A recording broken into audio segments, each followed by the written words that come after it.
Hi, I'm Bellin. If you asked me 6 months ago about my relationship with my mother-in-law, Diane, I would have given you the standard answer. We're working on it. That was my diplomatic way of saying she made my life difficult at every turn. But even I couldn't have predicted she'd call the police on us for moving into our own home. Honey, did you call the movers to confirm? I asked Marcus as we drove toward our new house, the moving truck following behind us. Yes, for the third time. Marcus laughed, reaching over to squeeze my hand. Everything's on schedule. Mom even called this morning to make sure we didn't need anything. That's surprisingly thoughtful, I said, raising an eyebrow. See? She's making an effort. She just wants to be involved. Being involved is one thing. Last week, she suggested we paint the master bedroom the same color as her guest room because it would be like I'm right there with you. I mimicked Diane's sing-song voice. Marcus winced. Okay, that was weird, but she's trying. As we turned onto Cedar Lane, I noticed an unusual amount of activity ahead. Red and blue lights flashed against houses. What's going on? Marcus slowed down, concern etching his face. Are those police cars? At our house? We pulled up half a block away as an officer approached our car, hand hovering near his weapon. Slowly exit the vehicle with your hands visible, he ordered. Officer, this is our house, Marcus said, carefully opening his door. We're moving in today. We received reports of a suspected burglary in progress, the officer, Rodriguez, according to his nameplate, replied. Someone called saying men were breaking into this house with a large truck. My blood ran cold as 3 more officers surrounded our moving truck, ordering the confused movers to put their hands up. This is ridiculous, I said, showing Officer Rodriguez our closing documents on my phone. We bought this house. Those are our movers. Who would report us? Marcus asked, then paused. His expression shifted as realization dawned. No, she wouldn't. Your mother, I whispered, feeling sick. She knew exactly when we were moving in. Our new neighbor, Elaine, hurried over from her porch. Officers, these people are the new owners. I met them last week when they came to measure for curtains. Marcus, call your mother right now, I said through gritted teeth as Officer Rodriguez radioed his colleagues. She's not picking up, Marcus said after 2 attempts. Try Jack, I suggested, naming Marcus's brother. I bet she told him. When Jack answered, Marcus put him on speaker. Hey bro, quick question. Did Mom happen to mention calling the police on us today? What? No. Wait, she did say something weird earlier.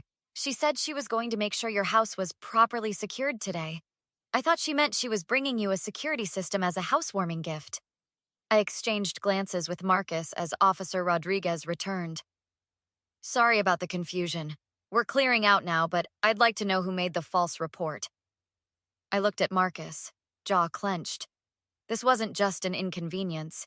It was a deliberate attempt to humiliate us on what should have been a happy day. Officer, I said, making my decision. I think we can tell you exactly who made that call. Are you absolutely certain it was your mother-in-law? Officer Rodriguez asked, notebook in hand. Who else would do this? I paced across our half-empty living room. The movers had finally been allowed to start bringing in furniture, casting nervous glances at the remaining police car outside. Bellin, Marcus said quietly. We don't have proof. Proof? Your brother literally just told us she was planning to secure our house today. What more do you need? Maybe she meant something else. You know how she gets confused. No, Marcus. She doesn't get confused. She gets controlling. There's a difference. Elaine knocked on our open door, holding a plate of cookies. Thought you might need these after all that excitement. Some welcome to the neighborhood, huh? Thanks, Elaine, I said, taking the plate. Did you happen to see anyone suspicious around before the police showed up? Just a silver Lexus that drove by slowly about 20 minutes before the police arrived. Older woman with short blonde hair. She seemed to be taking pictures of your house. Marcus and I exchanged looks. That's my mother's car, he said quietly. All right, Officer Rodriguez said. That gives us something to work with. Filing a false police report is a criminal offense. It wastes resources and can create dangerous situations. What happens now? I asked. I'll need formal statements from both of you, and I'll pull the 911 call recording. Voice recognition should confirm if it was her. The doorbell rang, and Jack stood awkwardly on our porch. I came as soon as I could, he said. Mom's not answering her phone now. Convenient, I muttered. Look, I'm sure there's an explanation. An explanation? My voice rose. Your mother called the police and reported our movers as burglars. We could have been arrested, or worse. She's just protective of Marcus, Jack argued. She probably saw the truck and panicked. She knew we were moving in today, Marcus said firmly. She called this morning to confirm our schedule. Well, maybe she forgot. Stop making excuses for her, I snapped. This isn't her being forgetful or protective. This is her trying to assert control. Mrs. Henderson, Officer Rodriguez interrupted. Would your mother-in-law have any reason to believe you weren't supposed to be moving in today? No, Marcus answered before I could. She's been involved in every step of this process. Too involved. Jack, I said, trying to stay calm. Think about it. Has she ever done something like this before? Inserted herself dramatically into a situation? Jack hesitated. Well, there was Marcus's college graduation, when she called the fire department because she thought she smelled gas in the auditorium. And my job interview at Preston Financial, Marcus added slowly. She somehow got the interviewer's cell number and called to tell him I had food poisoning and needed to reschedule. And our wedding, I reminded him. When she told the venue we'd changed our minds about the ceremony location an hour before it started. Jack looked uncomfortable. Okay, I see the pattern. What are you going to do? First, I said, we're going to file a police report. Then we're going to confront her, with evidence. No more gaslighting, no more excuses. I'm with you, Marcus said, taking my hand. This has gone too far. I'd like to be there too, Jack said quietly. She needs to understand this isn't acceptable. As they talked, I checked my phone and found a text from Diane. Just checking that everything's okay at the new house. Heard there might have been some police activity in that neighborhood today. So dangerous. Maybe you should have bought in a safer area like I suggested. I showed Marcus the message and his face hardened. She's playing innocent. Classic. Not this time, I said. This time we have proof. 2 days later, we sat in Diane's meticulously decorated living room. The recording of the 911 call played from Officer Rodriguez's phone. Yes, hello? I need to report a burglary in progress, Diane's unmistakable voice said. There are several men unloading things from a large truck at 847 Cedar Lane. They're carrying furniture inside. The owners are out of town, so these must be burglars. Ma'am, do you know the owners? The dispatcher asked. Very well. They wouldn't have scheduled movers without telling me. I'm certain these are criminals. Officer Rodriguez stopped the recording. Mrs. Wilson, do you recognize that voice? Diane sat perfectly straight, her cream cashmere sweater without a wrinkle. It does sound like me, but I was concerned. I was trying to protect my son's new home. Mom, Marcus said quietly. We told you we were moving in that day. You called me that morning to confirm our schedule. Did I? I must have forgotten. You know how my memory gets. Your memory was good enough to take pictures of our house right before the police arrived, I said. Our neighbor saw your car. I was just driving by to see the new place, Diane protested. And then called 911 instead of calling us? Jack asked, surprising me with his directness. I was worried. What if they really were burglars?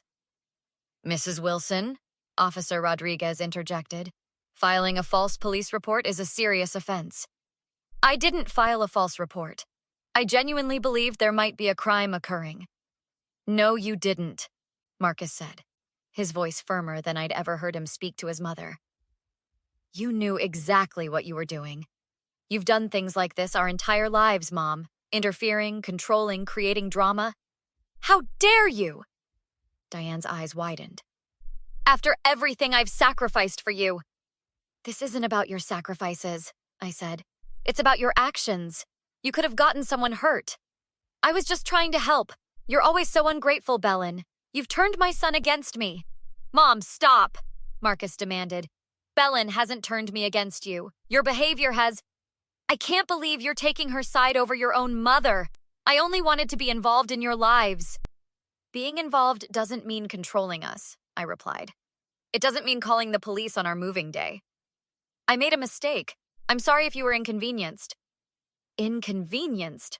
I repeated incredulously. The police surrounded our house with weapons drawn. Our movers were traumatized. Well, if you had bought a house in a better neighborhood like I suggested... This isn't about the neighborhood, Jack interrupted. It's about you crossing boundaries, Mom. Diane's face crumpled into tears. I just wanted to be important to you both. I feel like you're pushing me out of your lives. We're not pushing you out, Marcus said. We're asking you to respect our boundaries. I'm an old woman who made a mistake. Can't you find it in your hearts to forgive me? I took a deep breath. Diane, this wasn't a mistake. It was a calculated attempt to disrupt our moving day because you weren't in control of it. How can you be so cold? Diane sniffed, reaching for Marcus's hand, which he pulled away. Marcus, surely you understand. I understand that you need help, Mom. Professional help. Diane's expression changed instantly, her tears vanishing. You think I'm crazy? After everything I've done for you? Not crazy, I said carefully. But your behavior isn't healthy. Get out! Diane suddenly shouted. Get out of my house, and don't expect me at Christmas this year. Mom? Jack started. You too, traitor, Diane pointed at Jack. Both my sons turning against me. If that's how you want to handle this, Officer Rodriguez said calmly, standing up. I should inform you that I'll be filing charges for the false report. You wouldn't dare! Diane hissed, turning on me. This is all your fault, you manipulative little... Don't finish that sentence, Mom, Marcus warned. We're leaving, but this isn't over. You need to face the consequences of your actions. As we headed for the door, Diane called after us. You'll regret this. Nobody treats me this way. All rise, the bailiff announced as the judge entered the courtroom. 3 months had passed since the moving day incident. Despite multiple attempts from Diane to withdraw her statement, claim misunderstandings, and even send flying monkeys in the form of extended family members to guilt us into dropping charges, we'd persisted. How are you holding up? Marcus whispered as we sat down. Better than I expected, I replied honestly. Across the aisle, Diane sat with her attorney, shooting us wounded looks. She dressed in her most conservative outfit, hair perfectly styled, looking every bit the respectable suburban grandmother. A stark contrast to the vengeful woman who'd threatened to disown both her sons. The judge reviewed the case briefly before addressing Diane. Mrs. Wilson, you've been charged with filing a false police report, a Class A misdemeanor. The prosecution has provided the 911 recording, witness statements, and evidence that you knowingly reported a false crime. How do you plead? Her lawyer stood. Your Honor, we're pleading no contest. Mrs. Wilson recognizes her error in judgment but maintains she was acting out of genuine concern. The judge nodded. Very well. Before sentencing, would the victims like to make a statement? I stood, hands trembling slightly. Your Honor, my mother-in-law's actions weren't merely an error in judgment. They represent a pattern of controlling behavior that has affected our family for years. The incident on our moving day endangered not only us, but also innocent workers simply doing their jobs. Police resources were wasted, and a potentially dangerous situation was created, all because she wanted to assert control over our lives. After I sat down, the judge considered for a moment. Mrs. Wilson, I find your actions particularly troubling. This court sentences you to 6 months probation, a fine of $2,500 to cover police resources, mandatory counseling, and 40 hours of community service. Diane gasped audibly. Outside the courthouse, she approached us, her lawyer hovering nearby. Are you happy now? She asked, her voice quivering. You've humiliated me in front of everyone. You humiliated yourself, Diane, I replied calmly. Marcus, please, she tried, reaching for his arm. I've learned my lesson. Can't we put this behind us? Mom, we told you months ago what it would take.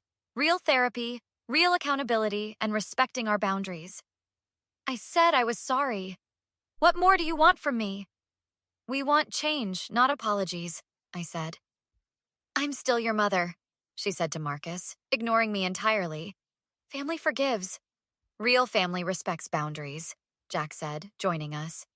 We all want a relationship with you, Mom, but not like this. So what now? Diane asked bitterly. You just cut me out of your lives? That's up to you, Marcus said. The door is open for a healthier relationship, but we won't accept the old patterns. You'll regret this when you have children, Diane said, looking directly at me. You'll understand then. No, I replied. If we have children, I'll understand even more why this was necessary. As Diane walked away, her shoulders slumped. Elaine approached with coffee cups for everyone. Thought you might need this, she smiled. How did it go? Exactly as it needed to, I said. Later that evening, Marcus, Jack, and I sat on our back porch. Do you think she'll ever change? Jack asked. I don't know, Marcus admitted. But for the first time, I feel like we've given her a reason to try. And if she doesn't? I asked. Then we've still done the right thing, he said, taking my hand. We've shown her there are consequences to her actions. You know what I realized today? I said. Real strength isn't about getting revenge. It's about setting boundaries and sticking to them, even when it's difficult. To boundaries, Jack raised his glass. And to family, Marcus added. The healthy kind we choose to build. As the sun set over our new neighborhood, I felt a weight lift from my shoulders. The house that had begun with police sirens and chaos now felt truly like ours, a sanctuary where we defined the rules, set the boundaries, and built the life we wanted. What would you have done in my situation? Would you have pressed charges or tried to make peace? Let me know in the comments. And don't forget to like and subscribe for more stories of family drama and the journey to setting healthy boundaries.